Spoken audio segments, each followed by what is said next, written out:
Hello friends, welcome to target online exam. आज हम discuss करेंगे साइंस। आप सभी लोग वीडियो को लास्ट तक जरूर देखिएगा, आप सभी के एग्जाम के लिए इंपॉर्टेंट है। यहाँ से क्वेश्चन आपके एग्जाम में पूछे जाएंगे। तो चलिए स्टार्ट करते हैं। क्वेश्चन नंबर फर्स्ट है, संजना के पास 3 चुंबक ए बी सी है जिनके ध्रुव क्रमशः A1 A2 B1 B2 C1 C2 अंकित किए गए हैं। चुंबकों को एक दूसरे के समीप लाने पर उनसे निम्न प्रेक्षण किए। A1 विकर्षित करता है B1 को और A1 विकर्षित करता है C2 को। यहाँ पर आपको बताना है क्या सत्य है। यदि C1 उत्तरी ध्रुव है तब निम्न में से कौन सा कथन सत्य है। C1 उत्तरी ध्रुव है तो A1 यहाँ पर दक्षिणी ध्रुव हो जाएगा। ए आंसर यहाँ पर सही है। नेक्स्ट है, किसी बिंब का चाल समय ग्राफ एक सीधी रेखा है, निम्न में से कौन सा कथन निष्कर्ष माना जा सकता है। इसका आंसर यहाँ पर क्या सही होगा, बिंब की गति एक समान गति है। ये आंसर यहाँ पर सही है। बिंब विश्राम की अवस्था में, ये पॉइंट यहाँ पर गलत है। बिंब की गति असमान गति है, विश्राम की अवस्था में नहीं होगा, एक समान होगी या असमान होगी। सी आंसर यहाँ पर सही है, ए या सी। नेक्स्ट है, ठोस कणों का कौन सा गुण अवसादन की विधि में काम आता है। इसका आंसर डी सही है, भारी तथा जल में अघुलनशील होना।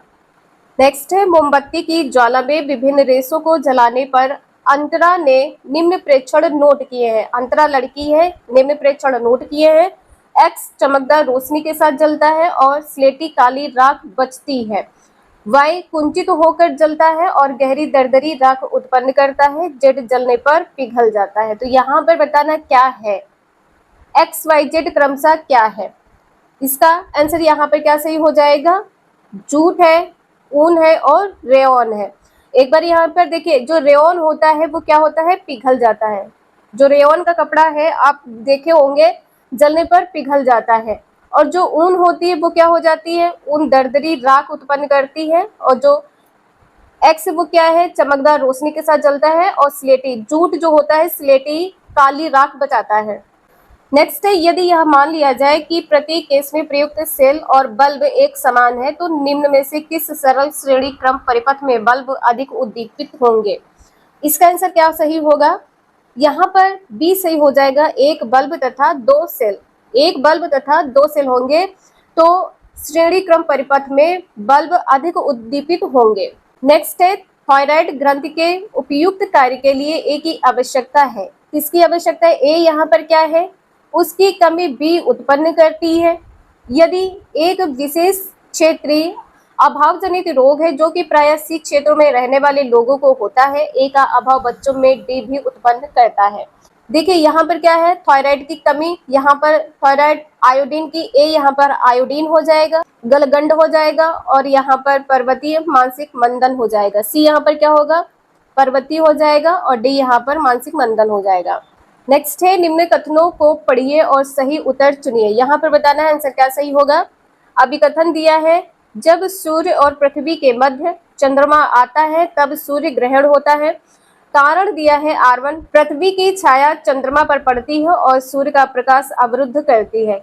कारण R2 है, चंद्रमा पृथ्वी के कुछ भागों पर छाया उत्पन्न करता है और सूर्य का प्रकाश अवरुद्ध करता है। इसका बी आंसर सही है, ए सही है।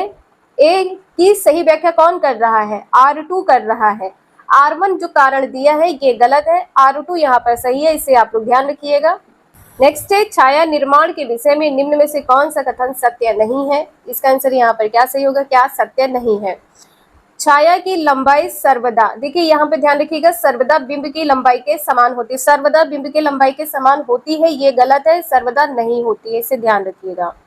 सी आंसर यहाँ पर सही है। निम्न कथनों को पढ़िए और सही विकल्प चुनिए। अभिकथन दिया है, रेगिस्तानी पौधों में आंध्र प्रायः पत्तियों की सतह और गूदेदार तने पर उपस्थित होते हैं। क्या, आंध्र जो आंध्र है ये प्रायः पत्तियों की सतह और गूदेदार तने पर उपस्थित होते हैं। कारण दिया है, पत्तियों में रंध्र की उपस्थिति स्थिति पौधों में वाष्पोत्सर्जन की दर को प्रभावित करती है। यहाँ पर आपका आंसर क्या सही होगा, डी आंसर यहाँ पर सही है। आर सही है किंतु ए गलत है। आर सही है, ए गलत है। तो यहाँ पर आप लोग देख लीजिए, आर सही है, ए गलत है। ठीक है, यहाँ पर क्या कहा है कि जो रंध्र होते हैं पत्तियों की सतह और गूदेदार तने पर उपस्थित होते हैं, ये यहाँ पर गलत है। कारण आर सही है। नेक्स्ट, पौधों का मादा जननांग एक्स कहलाता है। इसके 3 भाग है, जिसमें मुख्यतः वाई पराग कणों के लिए ग्रहणशील सतह है, जड़ में निषेचन होता है। एक्स वाई जेड यहाँ पर क्या है, पौधों का मादा जननांग एक्स कहलाता है। मादा जननांग एक्स स्त्री केसर होगा, यहाँ पर ए या बी सही होगा, एक्स यहाँ पर सी और डी यहाँ पर गलत होगा। वाई पराग कणों के लिए ग्रहणशील सतह है, तो यहाँ पर वाई क्या हो जाएगा, वर्तिकाग्र हो जाएगा। यहाँ पर क्या होगा, वर्तिकाग्र, और जेड यहाँ पर बीजांड हो जाएगा। ए आंसर यहाँ पर सही है, इसे ध्यान रखिएगा। नेक्स्ट है, निम्न सारणी में दी गई सूचना के आधार पर कोशिका के प्रकार की पहचान कीजिए। यहाँ पर बताना क्या होगा, मानवों में पाया जाता है लेकिन उसमें केंद्रक नहीं, मानव में पाया जाता है लेकिन उसमें केंद्रक नहीं होता है, एक बृहत रिक्तिका है। यहाँ पर बताना है क्या है, कोई कोशिका भित्त नहीं होती है, सेम के आकार और युग्मों में पाया जाता है, दोनों ओर से अनावृत नली के समान है। इसका आंसर क्या होगा, ए क्या है, आरबीसी है, बी पियाज की झिल्ली की कोशिका है, सी गाल कोशिका है, डी द्वार कोशिका है, ई जाइलम कोशिका है। इसे नोट कर लीजिएगा आप लोग, इंपॉर्टेंट है, आपके एग्जाम में पूछा जा सकता है। नेक्स्ट है, द्रव ए बी सी जल में अमिश्रणीय है, मिश्रण नहीं है, जिनके द्रव्यमान तथा आयतन निम्न सारणी में दिए गए हैं। द्रव ए बी सी, ए का द्रव्यमान 5.4 है, आयतन 5 है, तो ये सारणी आप लोग नोट कर लीजिएगा। इसके बाद में यहाँ पर जल का घनत्व बताया गया, जल का घनत्व 1 ग्राम प्रति सेंटीमीटर क्यूब है, तो निम्न में कौन सा कथन सही होगा, यहाँ पर डी सही हो जाएगा, द्रव बी जल पर तैरेगा, द्रव बी जो है वो जल पर तैरेगा। नेक्स्ट है, ध्वनि के संबंध में निम्न में से कौन सा कथन सही नहीं है, यहाँ पर बताना है क्या सही नहीं है। समान तीव्रता की दो ध्वनि तरंगों की सदैव एक समान उच्चता होगी, समान उच्चता नहीं होगी, इसे आप लोग ध्यान रखिएगा, बी आंसर यहाँ पर सही है। नेक्स्ट है, वाष्पन की दर व्युत्क्रमानुपाती होती है, किसके होती है ये बताना है, आर्द्रता के, आर्द्रता के होती है, सी आंसर यहाँ पर सही है। नेक्स्ट है, धातु ए धातु बी को उसके लवणीय विलयन से विस्थापित करती है, धातु ए विस्थापित करती है, किसको करती है, बी को करती है उसके लवणीय विलयन से, किंतु धातु सी को उसके लवणीय विलयन से विस्थापित नहीं कर पाती है। धातु डी को उसके लवणीय विलयन से विस्थापित करती है। निम्न में से कौन सा क्रम धातुओं की क्रियाशीलता का सही क्रम दर्शाता है या दर्शा रहा है, इसका आंसर यहाँ पर सी सही हो जाएगा, सी ए बी डी, ठीक है, यहाँ पर आप लोग इसे नोट कर लीजिएगा, इंपॉर्टेंट है। नेक्स्ट है, निम्न का मिलान करिए। एक अधातु जो दो रूपों में पाई जाती है, दो रूपों में पाई जाती है, कार्बन है, दो रूपों में पाई जाती है, वो क्या है, कार्बन है, एक का थर्ड सही हो जाएगा। एक अधातु जो कमरे के तापमान पर द्रव है, कमरे के तापमान पर द्रव है, तो यहाँ पर क्या हो जाएगा, ब्रोमीन, यहाँ पर ब्रोमीन सही हो जाएगा, फोर्थ पॉइंट यहाँ पर सही है। एक धातु जो पीतल तथा कांसे का घटक है, पीतल तथा कांसे का घटक है, आगे देखेंगे, सी का आंसर यहाँ पर क्या सही हो जाएगा, सी का यहाँ पर फिफ्थ सही हो जाएगा। देखिए यहाँ पर 4 है, यहाँ पर 4 है, यहाँ पर क्या हो जाएगा, फिफ्थ, तो यहाँ पर फिफ्थ सही हो जाएगा। एक अधातु जो जल को रोगाणु मुक्त करने में प्रयुक्त होती है, क्या हो जाएगा, इसका फर्स्ट आंसर सही होगा, ध्यान रखिएगा।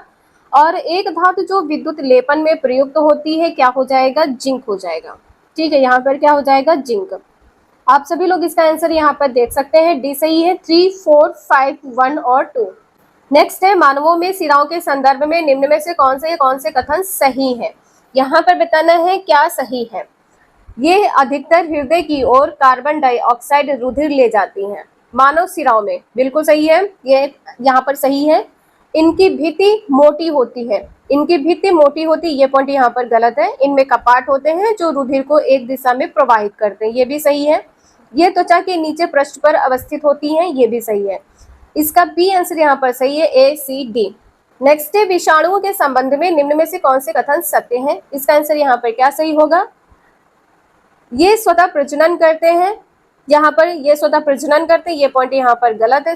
ये कोशिकाओं से पोषण प्राप्त करते हैं, ये यहाँ पर सही है। इनमें कोशिकीय संरचना नहीं होती है, बिल्कुल सही है, इसमें कोशिका संरचना नहीं होती है। ये मृत पदार्थ के अपक्षय में मदद करते हैं, ये भी पॉइंट यहाँ पर गलत है।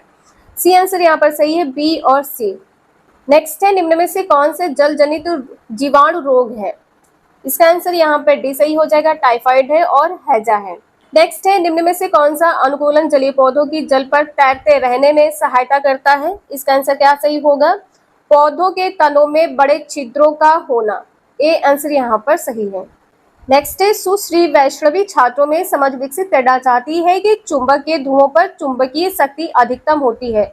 चुंबकीय शक्ति अधिक होती कहाँ पर? ध्रुवों पर। निम्नलिखित में से कौन सी क्रिया इस शिक्षण उद्देश्य के लिए सबसे उपयुक्त है? यहाँ पर कहा है कि अलग अलग चुंबकों के दो सजातीय ध्रुवों को सजातीय यहाँ पर एक समान, जैसे प्लस प्लस है माइनस माइनस, तो यहाँ पर गलत हो जाएगा।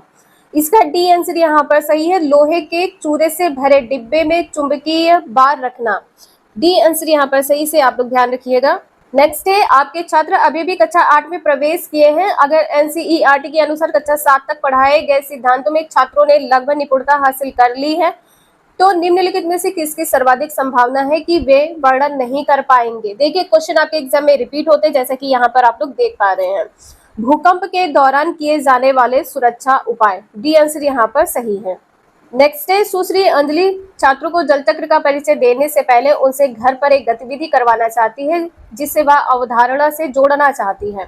सबसे कम उपयुक्त यहाँ पर बताना है क्या होगा? सबसे कम उपयुक्त यहाँ पर पानी को उबालकर ठंडा कर फिल्टर में डालकर पीना और फिर से नया पानी उबालकर फिल्टर में भरना। जो सबसे कम उपयुक्त है वो क्या हो जाएगा? फिल्टर करना और फिल्टर में भरना।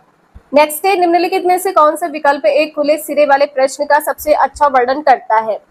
देखिए, आलू में स्टार्च मौजूद होते हैं, का पता कैसे लगा जाए? इसका एक आंसर होगा। निम्नलिखित में से कौन सा खाद्य पदार्थ प्रोटीन का समृद्ध स्रोत है? ये भी, इसका भी एक आंसर होगा। आप अपने परिवार के लिए किस प्रकार संतुलित आहार चार्ट बना सकते हैं? देखिए, प्रत्येक बच्चा अलग अलग चार्ट बनाएगा। सी आंसर यहाँ पर सही हो जाएगा। नेक्स्ट है, निम्नलिखित में से कौन सा प्रश्न छात्रों में निगमनात्मक तर्क विकसित करने के लिए सबसे उपयुक्त है? यहाँ पर आपका आंसर क्या सही हो जाएगा? सिराओं में डीऑक्सीजनेटेड ऑक्सीजन का रास, डीऑक्सीजनेटेड क्या होता है? ऑक्सीजन का रास रक्त प्रवाहित होता है। क्या महाधमनी एक सिरा है? सी आंसर यहाँ पर सही हो जाएगा। जो निगमनात्मक तर्क है वो क्या हो जाएगा? सी। नेक्स्ट है, परछाई किस प्रकार बनती है? इस अवधारणा को पेश करने के लिए निम्नलिखित में से कौन सा सबसे उपयुक्त संसाधन है? सी आंसर यहाँ पर सही है, एक धूप घड़ी। नेक्स्ट है, निम्नलिखित में से कौन सा विषय सिमुलेशन सॉफ्टवेयर द्वारा सबसे अच्छी तरह सिखाया जा सकता है? बी आंसर यहाँ पर सही है, बिलियर्ड के टेबल पर छड़ी से बिलियर्ड की गेंद को मारने का प्रभाव। नेक्स्ट है, एक हुक गतिविधि वह होती है जो छात्रों के वर्तमान ज्ञान का उपयोग करती है और रुचि पैदा करती है। मिट्टी की विभिन्न किस्मों पर एक परिचयात्मक पाठ शुरू करते समय सुश्री सलोनी के उपयोग के लिए निम्नलिखित में से कौन सी सबसे अच्छी हुक गतिविधि होगी? इसका आंसर यहाँ पर डी सही हो जाएगा। खेत में मिट्टी खोदने के बाद उसकी परतों को अलग करने को कहना। जो यहाँ पर एक हुक कहा गया है वो क्या है? परतों को अलग करना। इसे आप लोग ध्यान रखिएगा। नेक्स्ट है, कक्षा के एक छात्र ने कहा कि बैक्टीरिया ही एकमात्र सूक्ष्म जीव है। निम्नलिखित में से कौन सी सुधारात्मक क्रिया इस गलत धारणा को दूर करने के लिए सबसे उपयुक्त है? तो यहाँ पर क्या हो जाएगा? तालाब के पानी का नमूना लाते और छात्रों को सूक्ष्मदर्शी के नीचे इसे ध्यान से देखने को कहते हैं। बी आंसर यहाँ पर सही है। नेक्स्ट है, छात्रों में रासायनिक परिवर्तन संबंधी समझ का आकलन करने के लिए निम्नलिखित में से कौन सा विकल्प प्रामाणिक वास्तविक कार्य का सर्वश्रेष्ठ उदाहरण होगा? इसका ए आंसर यहाँ पर सही है। एक ऐसा कक्ष बनाएं जिसमें लोहे की कील जंग लगाने से सुरक्षित रहती है। वीडियो यूजफुल लगे लाइक करें, चैनल को सब्सक्राइब करें एंड शेयर करें। Thank you for watching this video.